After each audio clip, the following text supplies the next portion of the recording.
نحمده ونصلي على رسوله الكريم أما بعد. قال الله تبارك وتعالى في القرآن المجيد والفرقان الحميد: أعوذ بالله من الشيطان الرجيم. بسم الله الرحمن الرحيم. شهر رمضان الذي أنزل فيه القرآن هدى للناس وبينات من الهدى والفرقان فمن شهد منكم الشهر فليصم ومن كان مريضا أو على سفر فعدة من أيام أخر يريد الله بكم اليسر ولا يريد بكم العسر وَلِتُكْمِلُوا الْعِدَّةَ وَلِتُكَبِّرُوا اللَّهَ عَلَى مَا هَدَاكُمْ وَلَعَلَّكُمْ تَشْكُرُونَ.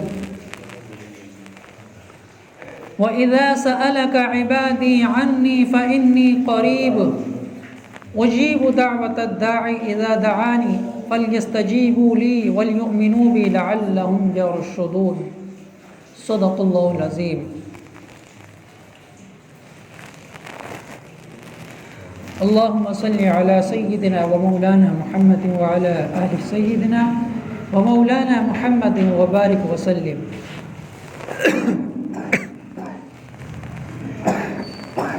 میرے محترم بزرگوں اور دوستوں، ملت اسلامیہ کے نوجوانوں، اللہ رب العزت کا احسان اور کرم کہ اللہ تعالیٰ نے ہمیں جمعہ کا مبارک مقدس دن عطا فرمایا، اور خاص طور سے رمضان المبارک کا یہ دن عطا فرمایا. اللہ رب العزت ہمیں اس کی قدر کرنے کی توفیق عطا فرمائے.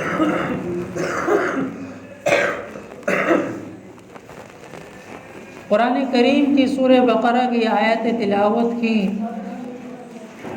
اللہ رب العزت نے اس آیت کے اندر ارشاد فرمایا کہ رمضان کا مہینہ وہ مہینہ ہے کہ جس میں نازل ہوا قرآن. شہر رمضان الذی انزل فیہ القرآن، یعنی کہ برکت کے لیے دیکھا جائے تو صرف یہ بات ہی کافی تھی کہ یہ اتنا بابرکت، مقدس اور مبارک مہینہ ہے کہ اللہ رب العزت نے اپنی سب سے مقدس اور متبرک کتاب، سب سے آخری اور سب سے بڑی کتاب قرآن کریم کو اس ماہ مقدس کے اندر نازل کیا. اور پھر دوسری آیتوں سے، یہ قرآن کے دوسرے مقام سے ہمیں یہ بات بھی پتہ چلتی ہے کہ رمضان کے اندر تو قرآن نازل ہوا ہی ہے، لیکن رمضان کے اندر بھی جو سب سے بابرکت رات ہے، سب سے زیادہ بڑی فضیلت والی رات ہے، سب سے زیادہ عظمت والی رات ہے شب قدر، کہ اس رات کے اندر اللہ رب العزت نے قرآن کریم کو نازل فرمایا. یعنی کہ دیکھیے، فضیلت در فضیلت اللہ رب العزت فضیلتوں پر فضیلتیں اکٹھی کرتا جا رہا ہے. ظاہر سی بات ہے کہ جب ایک انسان اپنے دنیاوی کاموں کے اندر کوئی بڑا کام انجام دینے کی سوچتا ہے، کوئی فنکشن کرنا سوچتا ہے، کوئی تقریب کو انجام دینے کی سوچتا ہے، تو بڑی غور و فکر کے بعد، بڑے مشورے کے بعد وہ اچھے سے اچھا دن تلاش کرتا ہے. وہ اچھے سے اچھا دن تلاش کرتا ہے کہ میرے اس کام کے لیے کون سا دن بہتر رہے گا. یہ تو ہمارا معمول ہے.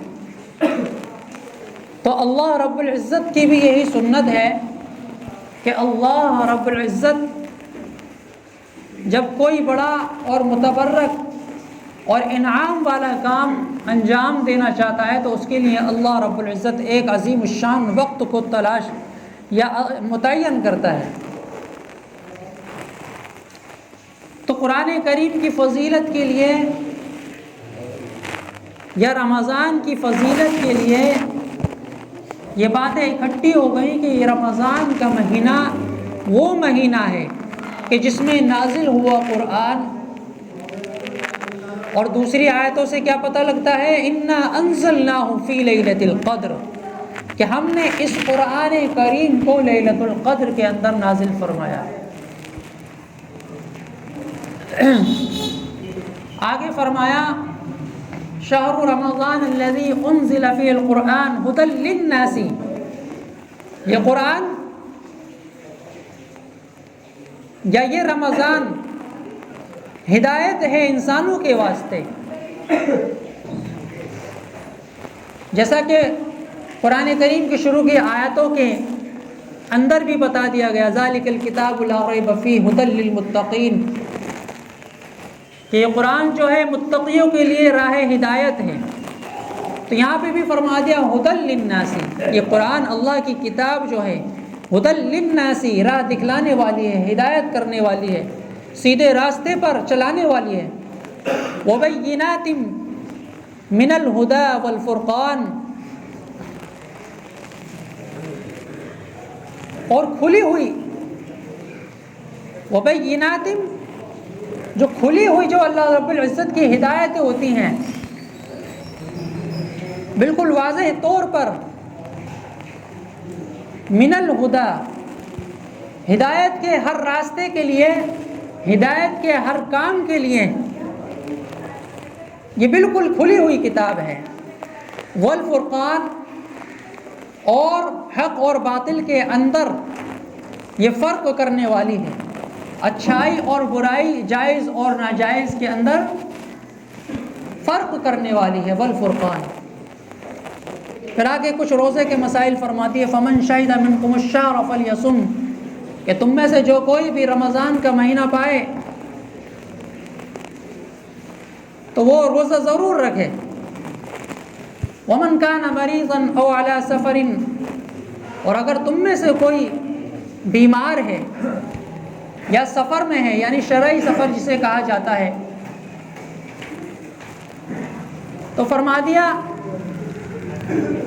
کہ اس کو اجازت ہے کہ وہ اس حالت میں روزہ نہ رکھے، اس کو اتنی اجازت ہے، لیکن بعد میں اس کی تعداد کو پورا کر لے، یعنی اپنی قضا جو چھوٹی ہیں سفر کی حالت میں یا بیماری کی حالت میں، ان کو بعد میں قضا کر کے پورا کر لے۔ فمن شہد منکم الشہر فلیصم ومن کان مریضا او علی سفر فعدۃ من ایام اخر۔ تو یہ اللہ تعالیٰ نے آسانی کا معاملہ فرمایا ہے کہ اگر کسی کو ایسی بیماری ہے کہ روزہ رکھنے سے اس کی بیماری اور بڑھ جائے گی، اس کی جان کو خطرہ بڑھ جائے گا، تو اس کے لیے اجازت ہے کہ وہ اس وقت جب تک وہ بیمار ہے روزہ نہ رکھے، لیکن بعد میں جب وہ صحت یاب ہو جائے تو اپنے ان چھوٹے ہوئے روزوں کی قضا کر لے۔ او علی سفر، اور اگر کوئی تم میں سے سفر میں ہے، شرعی سفر میں،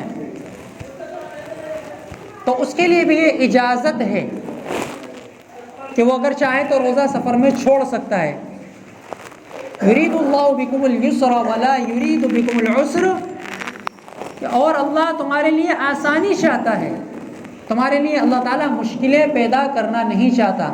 یہ اس آیت کے اندر اللہ رب العزت نے اس ٹکڑے کے اندر فرمایا یرید اللہ بکم الیسر ولا یرید بکم العسر، کہ اللہ تعالیٰ تمہارے ساتھ آسانی کا معاملہ کرنا چاہتا ہے، اللہ تعالیٰ تمہارے ساتھ سختی کا معاملہ نہیں کرنا چاہتا۔ یرید اللہ بکم الیسر ولا یرید بکم العسر ولتکملوا العدۃ ولتکبروا اللہ، اور پھر آگے پھر فرما دیا وَلِتُكْمِلُوا الْعِدَّةَ، کہ اپنی گنتی کو بعد میں پورا کر لو جو چھوٹ جائے۔ وَلِتُكَبِّرُوا اللَّهَ، اور اللہ رب العزت کی بڑائی بیان کرو، اللہ رب العزت کی عظمت کو بیان کرو، عَلَى مَا هَدَاكُمْ، کس بات پر کہ جو اللہ رب العزت نے تمہیں سیدھی راہ دکھلائی ہے، اس کے شکرانے کے طور پر تم اللہ رب العزت کی خوب تعریفیں بیان کرو، اللہ رب العزت کی بڑائی بیان کرو، اس کی عظمت کو بیان کرو۔ عَلَى مَا هَدَاكُمْ وَلَعَلَّكُمْ تَشْكُرُونَ، تاکہ تم اللہ رب العزت کے شکر گزار بندے بن سکو۔ اب آگے کیا فرمایا؟ پیچھے سے جو ہے، جو پچھلے جمعے کے اندر بھی کچھ پیچھے کی آیتیں پڑھی تھی، اس کے اندر بھی روزے کی فرضیت کا بیان تھا پھر ان آیتوں کے اندر بھی اللہ رب العزت نے کچھ روزے کے بارے میں اس کے مسائل، بیماری کے اور سفر کے مسائل بیان فرمانے کے بعد اب آگے کی آیت میں کیا فرمایا؟ عام طور پہ کیا ہوتا ہے کہ جب ایک انسان کوئی کام کرتا ہے، محنت کرتا ہے، تو انسان کی ایک فطرت ہے، انسان کی ایک عادت ہے، وہ اس کا نفع جاننا چاہتا ہے کہ بھئی اس کا مجھے کیا نفع حاصل ہوگا۔ بھئی آدمی کوئی کہیں کاروبار کرنے جائے گا، کہیں نوکری لگائے گا، تو وہاں پہ بھی پوچھے گا بھئی مجھے کتنی سیلری ملے گی، مجھے مہینے کا کتنا پڑتا آ جائے گا، مجھے کتنا نفع حاصل ہو جائے گا۔ یہ انسان کی فطرت میں اللہ تعالیٰ نے رکھی ہے یہ بات، اور ظاہر سی بات ہے بغیر فائدے کے انسان کیوں کام کرے گا جب تک اس کو اس کا نفع معلوم نہ ہو جائے۔ تو عبادتوں کے اندر بھی ایک انسان کی یہ چاہت ہوتی ہے کہ بھئی مجھے اس کا نفع معلوم ہو، بھلے ہی دنیا میں اگر مجھے اس کا نفع نہ ملے لیکن آخرت میں تو ملے۔ تو اب اس مسئلے کو بھی حل کرا جا رہا ہے۔ وَإِذَا سَأَلَكَ عِبَادِي عَنِّي فَإِنِّي قَرِيبٌ، اپنے محبوب پیغمبر محمد عربی صلی اللہ علیہ وسلم سے اللہ رب العزت کیا ارشاد فرما رہے ہیں کہ جب میرے بندے تم سے میرے متعلق یہ سوال کریں، میرے متعلق سوال کریں، وَإِذَا سَأَلَكَ عِبَادِي عَنِّي فَإِنِّي قَرِيبٌ، تو فرما دیجئے کہ میں ان کے بہت قریب ہوں، میں ان کے بہت قریب ہوں۔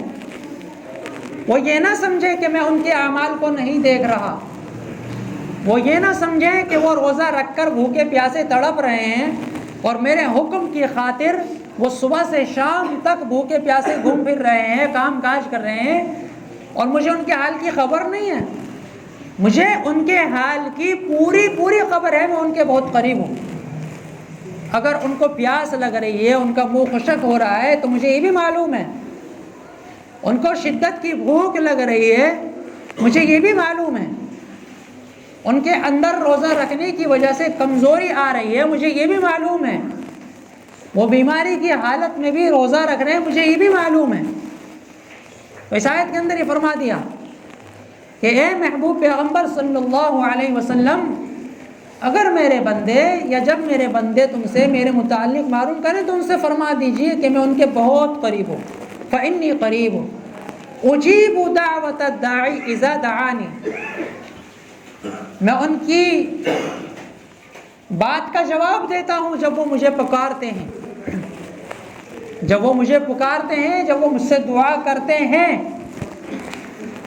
میں ان کی اس پکار کا، اس دعا کا ان کو جواب دیتا ہوں۔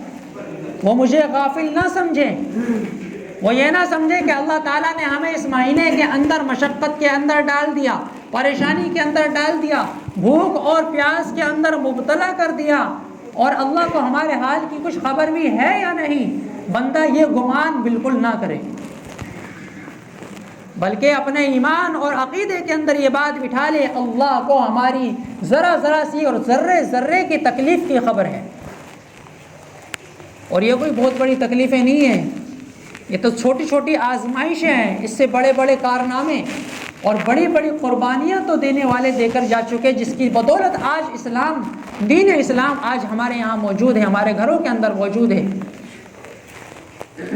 آج ہم آزادی کے ساتھ اللہ رب العزت کی عبادت کر رہے ہیں، مسجدوں کے اندر اللہ رب العزت کے سامنے سجدہ ریز ہو رہے ہیں، یہ ان لوگوں کی قربانیوں کی بدولت ہے۔ آج ہم سے بس تھوڑا وقت مانگا جا رہا ہے، تھوڑی سی قربانیاں، بہت چھوٹی چھوٹی قربانیاں مانگی جا رہی ہیں۔ تو فرمایا وَإِذَا سَأَلَكَ عِبَادِي عَنِّي فَإِنِّي قَرِيبٌ أُجِيبُ دَعْوَةَ الدَّاعِ إِذَا دَعَانِ، کہ جب وہ مجھے پکارتے ہیں میں ان کی بات کا جواب دیتا ہوں۔ فَلْيَسْتَجِيبُوا لِي، بس تم میرا حکم مانو، میرا حکم مانتے رہو، دل کے اندر ذرہ برابر بھی یہ شک نہ لاؤ کہ ہم اللہ کا حکم پورا کر رہے ہیں، کہ اللہ کو ہمارے حق اس حکم پورا کرنے کی خبر بھی ہے یا نہیں، یہ مت سوچنا۔ وَلْيُؤْمِنُوا بِي، اور میرے اوپر یقین رکھو، ایمان رکھو۔ کیا یقین رکھنا ہے، کیا ایمان رکھنا ہے؟ بھئی یہی ایمان رکھنا ہے، یہی یقین رکھنا ہے کہ جو کچھ اللہ رب العزت نے ہمارے اوپر ذمہ داریاں ڈال دی ہیں ان کو پوری پابندی کے ساتھ ہمیں ادا کرنا ہے، اور اللہ رب العزت اس کا پھل ہم کو ضرور بالضرور عطا فرمائے گا، اور دنیا کے اندر بھی عطا فرمائے گا، آخرت کے اندر بھی عطا فرمائے گا۔ یہ ایمان رکھنا ہے، یہ بھروسہ رکھنا ہے، یہ یقین رکھنا ہے۔ وَلْيُؤْمِنُوا بِي لَعَلَّهُمْ يَرْشُدُونَ، تاکہ تم ہدایت کے راستے پر آ جاؤ۔ ہدایت کا راستہ بھی جبھی ہم کو حاصل ہوگا جب ہم پورے یقین کے ساتھ اللہ رب العزت کی عبادت کریں گے کہ ہم جو بھی کچھ عبادت کر رہے ہیں، ہم جو بھی نمازیں پڑھ رہے ہیں، ہم جو بھی روزہ رکھ رہے ہیں، ہم جو بھی تراویح پڑھ رہے ہیں، ہم جو بھی قرآن کی تلاوت کر رہے ہیں، یا جو بھی ہم تسبیحات پڑھ رہے ہیں، یہ سب کا سب اجر اللہ رب العزت ہم کو ضرور بالضرور عطا فرمائے گا۔ یہ ہمیں یقین رکھنا ہے پورے کامل طور پر۔ یہ ان آیتوں کے اندر اللہ رب العزت نے اس بات کی پوری وضاحت فرما دی ہے۔ تو یہ رمضان مبارک کا اتنا مقدس بابرکت مہینہ اللہ رب العزت نے ہم کو عطا فرمایا ہے۔ اس کے اندر حدیثوں کے اندر آتا ہے کہ اللہ رب العزت عام دنوں کے مقابلے میں اس کے اندر اللہ رب العزت اجر بڑھا دیتا ہے، یعنی کہ ایک نیکی کا جو اجر ہے وہ اللہ رب العزت 70 گنا فرما دیتا ہے۔ اگر ہم عام دنوں کے اندر ایک نیکی کرتے ہیں اور رمضان کے اندر ہم اسی نیکی کو کرتے ہیں جو عام دنوں کے اندر ہم کرتے ہیں، تو اس کا 70 گنا بدلہ ہمیں اللہ رب العزت عطا فرماتا ہے۔ اور پہلے بھی میں نے ایک تفصیل آپ حضرات کے سامنے عام دنوں کی اور رمضان کے خاص دنوں کی میں نے ایک تفصیل میں نے آپ حضرات کے سامنے بیان فرمائی تھی۔ اب عام دنوں کی نیکی پر آ جائیے۔ اللہ رب العزت قرآن کریم کے اندر کیا فرماتا ہے؟ ارشاد من جاء بالحسنۃ فلہ عشر امثالها ومن جاء بالسیئۃ فلا یجزی الا مثلها۔ کیا فرمایا اللہ رب العزت نے اس آیت کے اندر عام دنوں کے اعتبار سے کہ اگر تم میرے پاس اللہ رب العزت کے پاس تم ایک نیکی لے کر جاؤ گے تو اللہ رب العزت اس کا جو بدلہ ہے تمہیں 10 گنا عطا فرمائے گا۔ یہ قرآن کی آیت سے میں آپ حضرات کو بتا رہا ہوں، لیکن یہ رمضان کے بارے میں نہیں ہے، یہ عام دنوں کے بارے میں۔ من جاء بالحسنۃ فلہ عشر امثالها، کہ اگر تم اللہ رب العزت کے ہاں ایک نیکی لے کر جاؤ گے تو اللہ تعالیٰ اس جیسی 10 نیکیاں تم کو عطا فرمائے گا، اور اگر کوئی ایک گناہ لے کر جاؤ گے تو اللہ رب العزت اتنا ہی گناہ دے گا، بس جتنا کیا ہے اتنا ہی دے گا۔ لیکن نیکیوں کے بارے میں کیا فرما دیا؟ ایک نیکی لے کر جاؤ گے تو اس کا 10 گنا عطا فرمائے گا اللہ رب العزت۔ یہ عام دنوں کے اعتبار سے ہے، لیکن رمضان کے اندر اللہ رب العزت اسی کی جو تعداد ہے وہ 70 گنا بڑھا دیتا ہے۔ تو اب ہم اسی ضابطے کو رمضان کے اندر اگر ہم اپلائی کرتے ہیں تو عام دنوں کے اعتبار سے ایک نیکی کتنی ہوئی؟ وہ 70 گنا رمضان میں ہو گئی، لیکن عام دنوں کے اندر ایک نیکی کا اجر کتنا ہوا؟ وہ 10 گنا ہوا۔ تو اب ہم اس 10 گنا کو 70 سے ملٹیپلائی کرتے ہیں تو 700 ہو جاتا ہمارا۔ تو رمضان کے اندر اللہ رب العزت اگر ہم ایک نیکی اخلاص کے ساتھ اللہ رب العزت کے خزانے کے اوپر اور اللہ رب العزت کی عطا کے اوپر ہم یقین رکھتے ہوئے یہ نیکی کرتے ہیں اخلاص کے ساتھ، للہیت کے ساتھ، تو اللہ رب العزت اس نیکی کا بدلہ ہمیں 700 گنا عطا فرمائے گا۔ اور پھر ایک مقام پر ہی اللہ رب العزت نے اور وضاحت فرما دی، واللہ یضاعف لمن یشاء واللہ واسع علیم، کہ اللہ رب العزت جتنا زیادہ چاہتا ہے اس کو بھی مرحمت فرما دیتا ہے۔ یہ تو 70 کا یا 10 کا جو ہے ہمارے شوق کو بڑھانے کے لیے ہے، ہمیں سمجھانے کے لیے ہے کہ ہم لوگوں کو ایک نیکی کا ثواب کا جو مرتبہ ہے وہ پتہ لگ جائے۔ لیکن اللہ رب العزت اس گنتیوں کا محتاج نہیں ہے کہ جی میں 10 گنا ہی عطا فرماؤں گا یا 70 گنا ہی عطا فرماؤں گا یا 700 گنا ہی عطا فرماؤں گا، نہیں۔ اللہ رب العزت نے ایک مقام پر یہ بھی اپنا اعلان کر دیا، واللہ یضاعف لمن یشاء، کہ اللہ رب العزت جس کی نیکی کو چاہتا ہے بڑھا دیتا ہے، یضاعف لمن یشاء واللہ واسع علیم، اور اللہ رب العزت بہت وسیع علم والا ہے۔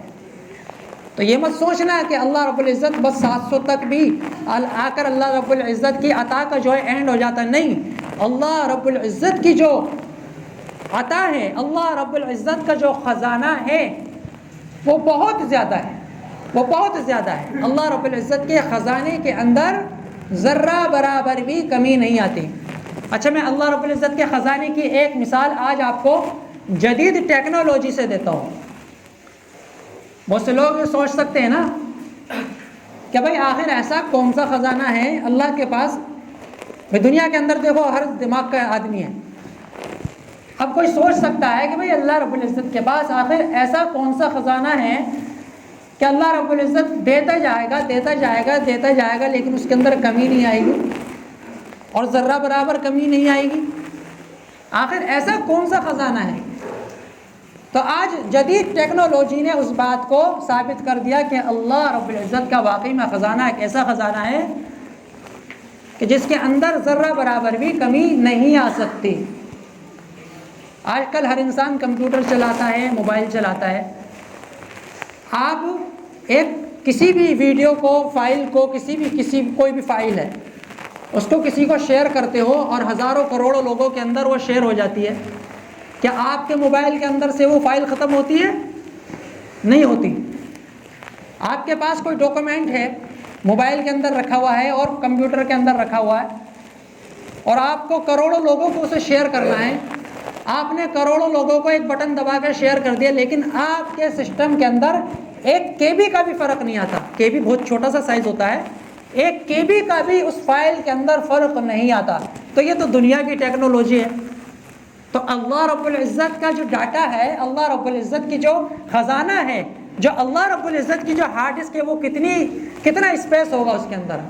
یہ میں نے ایک مثال دی ہے آپ کو، ورنہ یہ دنیا کی جو ہارڈ ڈسک ہیں، یہ دنیا کے جو خزانے ہیں، یہ کچھ بھی حقیقت اللہ رب العزت کے خزانے کے سامنے نہیں رکھ سکتے۔ لیکن یہ سمجھانے کے لیے میں نے ایک مثال دی ہے کہ جب دنیا کے اندر اللہ رب العزت نے انسانوں کو یہ دماغ دیا ہے کہ وہ ایک ایسی ٹیکنالوجی تیار کر سکتا ہے کہ وہ پوری دنیا کو بانٹ بھی رہا ہے، لیکن اس کے پاس کمی نہیں آ رہی، تو اللہ رب العزت کے پاس کتنا بڑا خزانہ ہوگا اور کتنی بڑی طاقت ہوگی، کتنی بڑی ہارڈ ڈسک ہوگی اللہ رب العزت کے پاس، کہ اللہ رب العزت اپنے بندوں کو عطا کرتا چلا جا رہا ہے، عطا کرتا چلا جا رہا ہے، لیکن اللہ کے خزانے کے اندر ذرہ برابر بھی کمی نہیں آ رہی۔